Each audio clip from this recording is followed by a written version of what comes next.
Hi, Marge. Hello. Thank you so much for being here today.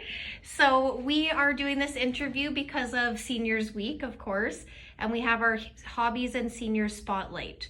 So essentially what we're doing is having a senior each day of the week, and we're just kind of highlighting their hobbies and why it's so important to them. So let's just start off today with your hobby, which of course is Wood carving. wood carving. Yes. So how did you first get started doing wood carving, and what kind of piqued your interest?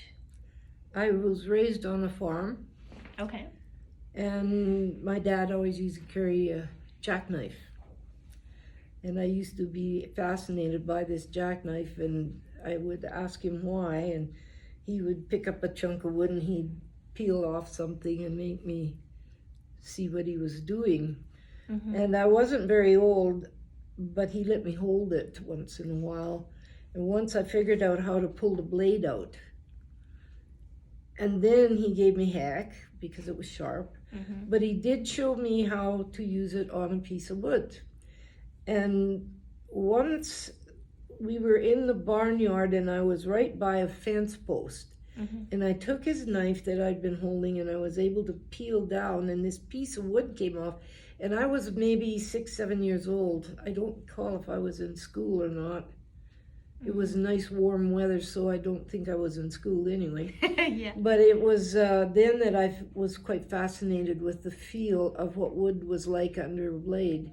Mm-hmm. And he carved like things, and we had a willow tree not far from where our water source was, and he would peel a chunk off of there and show how to make a slingshot, these sorts of things. Wow.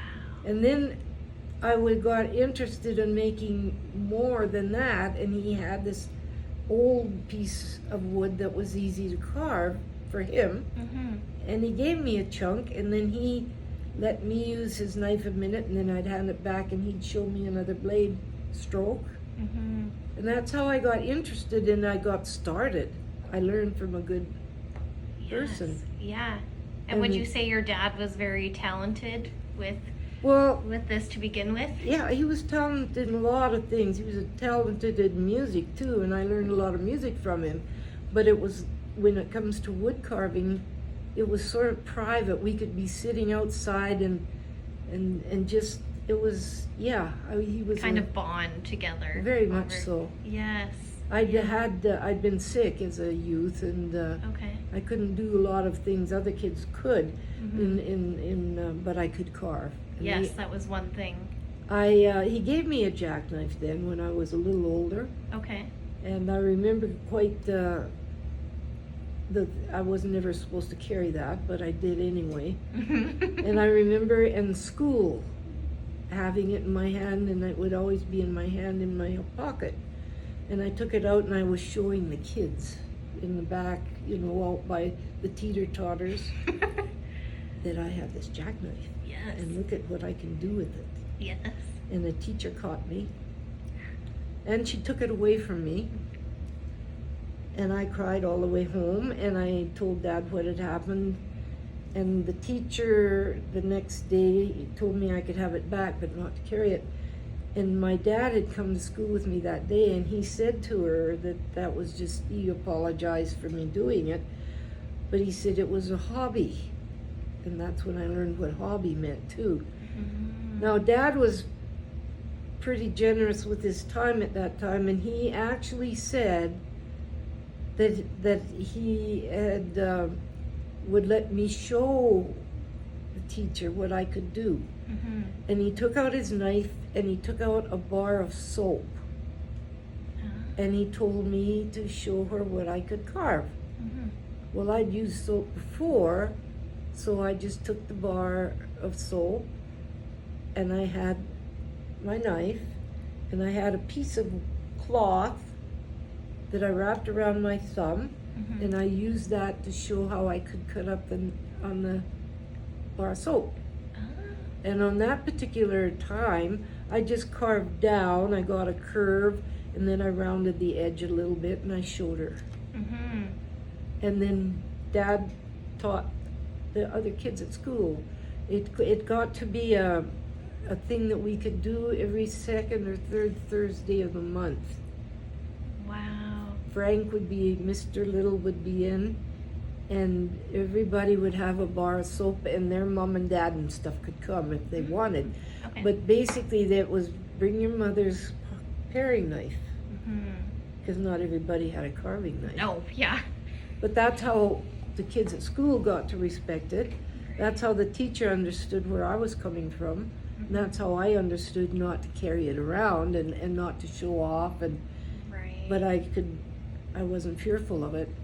And I carved a lot of soap that one particular year. No kidding, yeah. And the wood was always something I could carve at home. Right. Yeah, so it was almost like it started off as this thing that you could do at school, and then it turned into, oh, well, now all the other kids can get taught how to do it as well, which is pretty cool. Yeah, it was. Yeah. Yeah, it was. Yeah, that is pretty neat. I'll bet every one of those kids is still carrying a jackknife. Yeah. You know, I've often wondered, but Yeah, it would be interesting to know. yeah. Yeah. So, another question I have for you is, what would you say the first techniques are of learning how to do wood carving? I know you mentioned with the bar of soap and kind of starting off with that, but when you start using wood, how do you even go? Like, how do you start and how do you create this kind of sculpture at the very end? Well, a piece like this, little man, or any of these, this one here I'm pretty proud of. This one's a little different too, because I'm proud of him. So But nice, yeah. this one here is a nice one to think about, and it's an easy enough one to do. And basically, you have your piece of wood. It's square. Okay. Or whatever. And it's balsa wood that we use. This is all balsa wood. And it's softer. It's softer kind of wood. You don't have to quite worry about having to ream on it too much. Right. And what you do is you get a carved pattern, and I wish I had, I could have brought, and I never thought about it.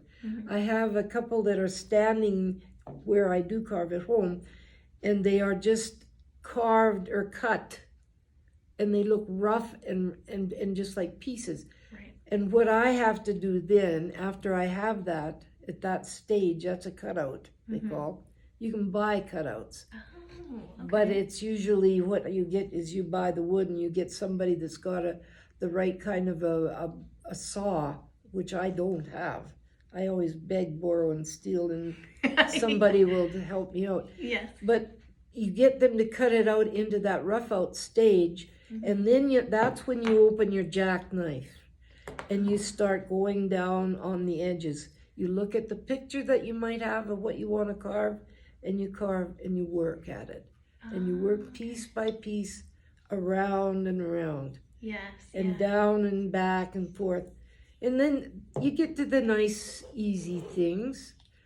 This is one of the easier ones. Yeah, I was going to say, is doing the faces the hardest part because it's so intricate? Like when I saw the eyes and the mouth and the nose. Yes. That would be probably pretty hard to do. And you get lots of books that you can buy that have pictures of the rough outs. Okay. And they'll have pictures of what the cutout will be and to the stages, and it will tell you how to carve up towards the edge here. Oh. Get it nice and smooth. Don't be afraid to get to this stage where you might have to do a little sanding. Some people want to just do straight cutout carving. I personally, and you'll notice these aren't rough looking edges. I get to the stage of that and I want to make it smoother and more realistic. So I get into the sanding and get it sanded a bit. Make it smooth. Get the ears. You look at an ear. Yes. You can carve an ear. Yeah. You really can. Yeah. You look at it. You look at it. You look at your own. Look at it again. Yeah. Yeah, very interesting. So, for instance, this one, how long did that one take to carve from start to finish? Oh, that one. That, let me think. That one wasn't as long, but it would, because of the style of it, because it has a special style here, getting this, Right. you're doing a lot of extra stuff. Yes. And there's probably a half of a week in just this little part here. Yes, yeah. And it can take you up to a month to do something like this. And then it looks like you've kind of sanded it down and you've Yes. also painted it, Yes, right? I painted after. And do you have to seal it with anything before Yes. you paint it? I always use a gesso finish. Mm. And that just sort of makes it so that this doesn't soak in or run. Oh yeah, because after all that work, you don't want that to happen. That's for sure. You don't want to. Wow. These little are button types of things that you can buy to put in for eyes. You don't have to carve the eye. Okay. Some people can. Some people will. I personally like to buy them, put them in that way, get the little lines in there to make it look like the way that the actual how they look on the top of their head, Yes. like the growth that goes on there with their feathers, Yes. and then how the difference is. And this one here, you could go out to Lee Lake or someplace like that where these are floating around in the water. This time of year, they got the babies. Mm-hmm. The babies always ride on their parents' back. Oh. And that's about the way they look until they start getting older. Yes. But they do ride on the parents' back. And then you've carved that as well, right? Yep. Wow, that's amazing. Now this squirrel was just a carved one, and I decided that I wasn't going to carve anything more. At one stage I was just going to wood burn it. Okay. And you'll notice that that's pretty well all wood burning that's gone into that. And the wood burning technique is done with a little bit of push into it while you're doing it, and that gets the grain again. Like here is carved grain, this is pushed in with the wood burner. Oh, wow. Yeah, so different techniques. It's not just always the carving part of it, right? That's right. I just want to turn And it to make sure they see it. You'll see that under here, he's got his acorn right there. Yes, yeah. So you want to get it so that it's three-dimensional as much as you can too. Right. Yeah, no, and it definitely is. That's just amazing. And these are all the same different types of wood, or Yes. the same, yes. These all are out of, that's pretty well all I carve with. Wow. This was a little scrap piece of wood. Just a scrap. I made it. And I don't want to throw it away. Yeah. And then this guy, I remember you working on him, the cowboy. Yeah, he's a little bit of a treasure too. Yeah, I that did turned out two so more well. of these. I did one for my brother for his birthday. Yeah. Now the trick is here that you have to learn how to do. If you're going to have him holding something, I have another one of a Santa Claus holding, what do you call it, a wood stick. Yes. I call it a wood stick, but he Yeah. uses it for just walking. Right. And it's the same thing. You carve the hole. You got to think, his hand has got to be holding that. Well, this hand is on his belt. You don't want to make it quite the same as that hand, because this hand has got a job to do. This is the gun. And you carved that as well? I carved that. That was another Wow. scrap of wood. Wow. A 30-03. Yes. Yeah, you got to do exact to the replica, right? Yeah, you want to. Yeah. Wow. So you said you used to do some teaching for people. Kids. It was most likely just more kids that you Yeah. were teaching. Okay. Yeah, it was just because I was getting into trouble at school carrying a jackknife. You don't do that when you're really... No, you get in trouble pretty fast. Yeah, you just don't take it out of your pocket and show it off. Yeah. So did you, over the years, I know you first learned through your dad. After you got older, did you ever take any more courses or anything like that on wood carving, or was it just... Yeah, there's the odd time. There's a couple of really good magazines. Okay. And most of them magazines they're usually American, but there's one that's called Wood Carving, and in there they'll be advertising week-long You'll go. Well, the last one I was to was out in British Columbia, Nanaimo, Oh, nice. and it was in a camp, almost like a campground area, like a kids camp. Okay, yeah. You know, you're living in bunks with bunk cabins with everybody else, and you have your meals and everything. But every day there was a get up in the morning and you'd go and you'd be discussing different things. But usually the instructors would have a project that they wanted to teach you. And it was through one of those that I had got interested in doing this technique on the squirrel. And basically, I enjoyed it very much because you learn a lot when you hear from other people. And then you find out how really little you do know. Yes. You know? Yeah, that's like anything. Yeah. It's you just broaden your horizons more, right? Yeah. But what was really nice about it is I was not the oldest one there, but I sure as heck wasn't the youngest one either. Wow. I think there was 16 or 17 of us that had paid for this. Okay. It was really nice. It was like a holiday, a carving holiday. They have them on, there's a cruise ship, Holland America, that will do them. If they can get over, I think their minimum is 1,000 people to go on this cruise. And they're from all over. Now, I've never gone on one of those. Wow. And I've always said I'm going to. Yes. Because they were going to cruise from Vancouver up to Alaska and back. I'm afraid I wouldn't want to carve too much on that one. I was just gonna say, yeah, that would be hard. amazing. But I've always said I would like to. But I just like coming once a week to come to Norbridge. Yes. There's a couple of other ones here in town, the groups that I go and carve with too, and I'm just waiting for this COVID scare because it's turned us all off. Yes. And it's hard to carve by yourself. At least it is for me. Yeah, because you mentioned that even from a kid, it was nice to do wood carving with, others. Yeah. Otherwise, it's pretty lonely. When I come to the group here, Yeah.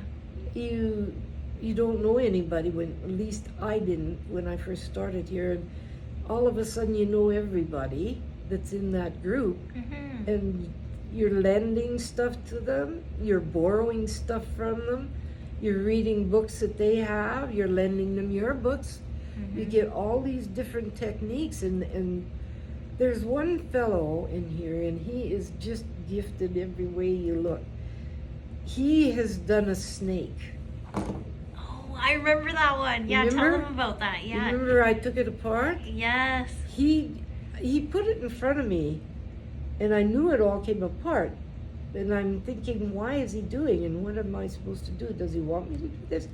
Well, I'm curious enough, so I did take it apart, and then I thought I was so smart for doing that. And then it was like, I'll put it back together again. Boy, do you ever look.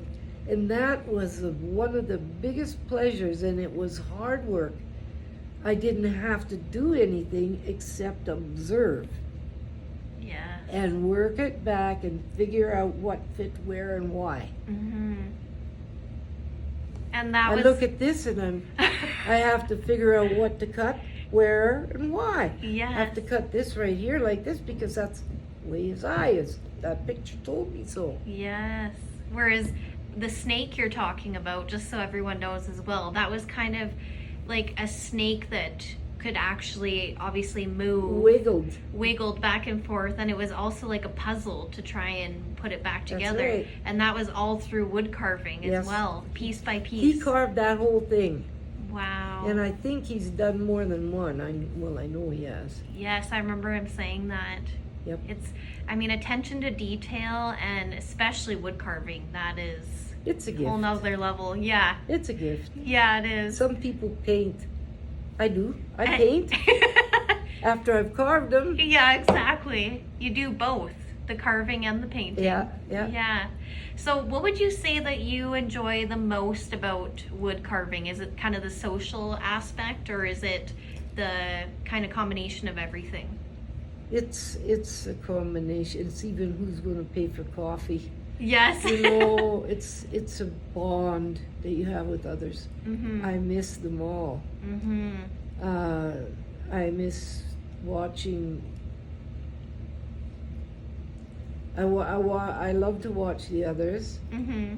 I like the fish hooks that are being made across from me because there's another gentleman that does that, Mm-hmm. and he sits there and tells me what I'm doing wrong, and I can watch what he's doing right.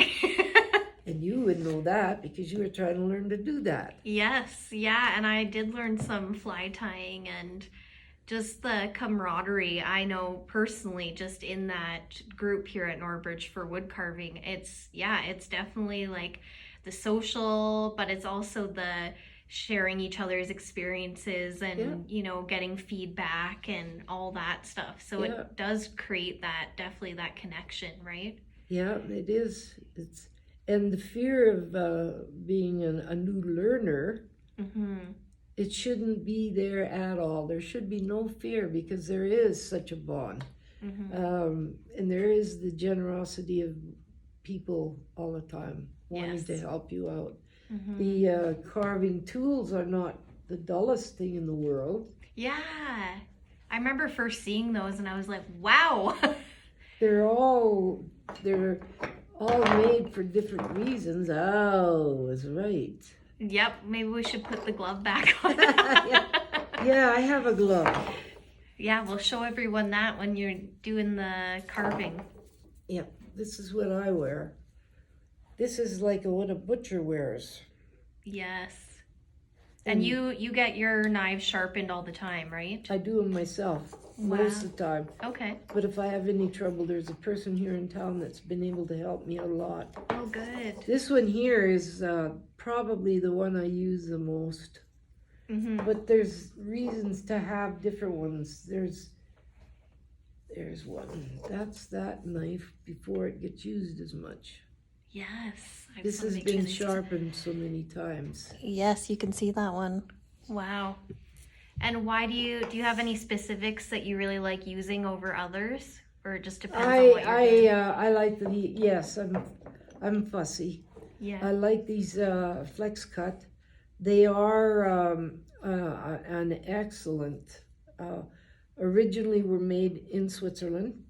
There are some other companies in Switzerland that make them, and there are a lot of American people that do knives. Right. But the flex cut has been one that I favor. And you can get them at Lee Valley in Calgary. Interesting. Okay. Nice containers to hold them in and makes them safe because I can wrap them and roll them. Yes, wrap them and roll them right up, and then it doesn't take up that much space either. They don't take up space and they're safe. Yes. Yep. That's the whole point. You don't want to be stabbing yourself. No, I almost did that. Yeah, so another question I have for you is throughout your years of wood carving, has there been anything funny that's happened on if it's teaching kids or being in different wood carving groups together? There's a group in Medicine Hat, and they're great. They have been given through the city somehow. They have been given an actual space that is theirs. Okay. And they are given a budget where they can buy the machinery they need, like this piece that I was mentioning to you that I'd like to buy from this other gentleman who's trying to sell it in the paper. And things that makes it more reasonable for you to to do it, because it can get expensive to get what you want or need. Of course, yeah. Because the better you get, the more you want. And the thing is that this Medicine Hat group, they have this space, and they have equipment that is just, they find new stuff that's coming on the market. The group will, we'd like to have that here. It's the type of saw that will help us cut this chunk of wood into making it a little bit more realistic and therefore easier for us to carve. Yes. Or else it's a wood burning set. Mm-hmm. for doing some of the stuff that you put along these. Yes. You know, the wood burners, they're expensive. Yes. You can trade off some of your tools. Oh, okay. There was a gentleman that had started carving in here, didn't like it. I think his wife had got him started. He came into our carving group and he had a bunch of stuff he wanted to sell, and somebody said, "Oh, sell it to Marjorie, she'll buy anything." And I ended up buying it. I paid $100 that day, and I didn't want any of it because I had most of it. That's your only weakness. Yeah. His was shinier and newer than mine. What? Oh, You okay. see? Yes. And so those sorts of things happen, but Yeah. With any of the kids, did you have any that were... the kids? Yeah, when you were teaching the kids, was there anything funny that happened or anything that kind of stuck in your mind when you were teaching them? The boys don't like it when the girls beat them. Yeah. They think the boys are the only ones that should be carrying knives. Mm-hmm. And I don't know why they think that way, Mm-hmm. you know, because I think boys are probably whittling. They get around to whittling. Well, every kid wants to whittle. Yes, yeah. But learning how to carve, I think, comes easier to a girl. Okay. And the boys will often isolate the girls. Yeah, they'll say, "Oh, I'm way better at this than you." You probably, you can go sit over there with the girls. And little do they know, Yeah. the girls just step right up. But it's there is a loyalty though among the if you were to have a group of kids, that group would be sticking together for a long time. Mm-hmm. Again, it creates that connection, Yeah. right? Over the similar interests Yep. of wood Yeah, carving. very much. Yeah, yeah, and I'm sure the amount of stories you've had over the years of, like you said, where you've gone to learn and who you've met. I mean, we could just go on and on. Yes, I wish I could remember the name of the gentleman that was in Naramata. Doggone it. That's getting old, eh? You forget the names. It's been a while. Yeah. But it was such a nice place to go. It was very comfortable to go. Mm-hmm. The meals were great there. It was a camping experience. And it just happened that we were able to carve every day. That's amazing. The weather was great. We could go outside and sit over like park benches. Yes. And the tables, you know, that's basically what we were using to be, you know, there were usually about 4 of us Mm-hmm. at the very most at a set of carving area. Wow. Yeah, we had 5 or 6 different tables set out, and people would, Mm-hmm. and you're learning from each other. Like I said, you gain a lot. Yes. And when you start learning the different ways of sealing, because before I paint, I will seal all of my paintings or my carvings. Yes. If I'm going to paint them, I'm going to make sure they're sealed, Mm-hmm. because I just want the finish to be good. Yes, of course. You want that finishing touch on it. I don't need to when I'm just burning. Yes. There's a different look to them, but Yeah. this. So one last question I have for you. So, of course, Seniors Week is meant to recognize seniors in Alberta for their important contributions to society, no matter the age. So, how do you think that wood carving has helped you contribute to society over the years? To society. And it doesn't have to be anything big. I mean, it could just be even having, creating that connection with someone else that's just trying to learn, right? It's interesting that when I was asked, the first time I was ever asked to help kids out, it was a scout group. And I think they were just tired of doing the usual things they do. Mm-hmm. And when you get asked to do it, when I was asked to do it, I sort of took a look around and I knew that kid because I knew his mom and dad type of thing. Mm-hmm. And it was, what do you do to keep them attentive? And if you can get them to start being attentive and wanting to do it, Mm-hmm. they can turn around and repeat things back and explain to their friends Yes. what they are doing and why they're doing it. Now that was some of the things I learned from kids that were doing scouts that were actually doing whittling before they got to do carving. Okay. They had a carving or a scout leader that thought, well, let's get a little more interest. His own interest was transferring to his kids by asking, there was myself and another person to come in there and help with these kids learning how to carve. And kind of almost like a domino effect. Yeah. Once they learn, then it kind of goes down the line, or their friends. And Well, it made membership stay. There were kids quitting their scouting at that point, right. and there were sort of promises made. You can do this, that, or the other thing, and hopefully you can get this girl's ears the way that this shows them to be. And why would you want to do them? Because she hears differently, maybe. And that's why. Now, how are you going to do it differently? Well, I'm not going to make them like his because his aren't as deep. Yes. It's almost attention to detail, but for younger kids, it's almost a good learning curve, right? And it's just things that you can tell. Yes. They can make their own stories. Yes. Heavens above, they'll choose mostly to do something like this ahead of doing something like this. Yes, of course. Or even something like the loon. That was the blood from that little poke. Hence why we always have The thing on, the glove on. Yeah. Well, thank you so much for your time today, Marge. And do you have anything else you'd like to add before we end the interview today? No, I just would suggest that maybe there are times that you could talk to a school teacher and invite them to bring their kids over and have them watch what you're doing sometime here. Yes, we definitely can do that. See if they're interested, because first of all, ask the seniors if they want to bring a class in to watch them. Yes. Do they want to help kids learn? Yes, yeah. Yeah, it definitely is a possibility. You can make contact with, with the scouts or any of them. Yeah, I have, and there's a few in town too. We've done a lot of intergenerational programs too. Sure.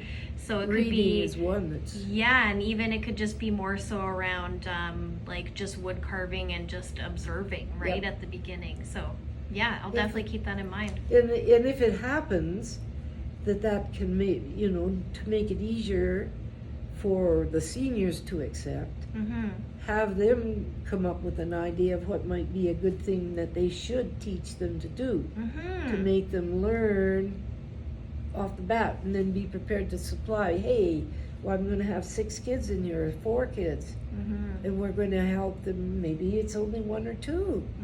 If they're interested, we'll prepare them by setting these 2 little dummies in there and give them a paring knife, or Mom comes in with the paring knife.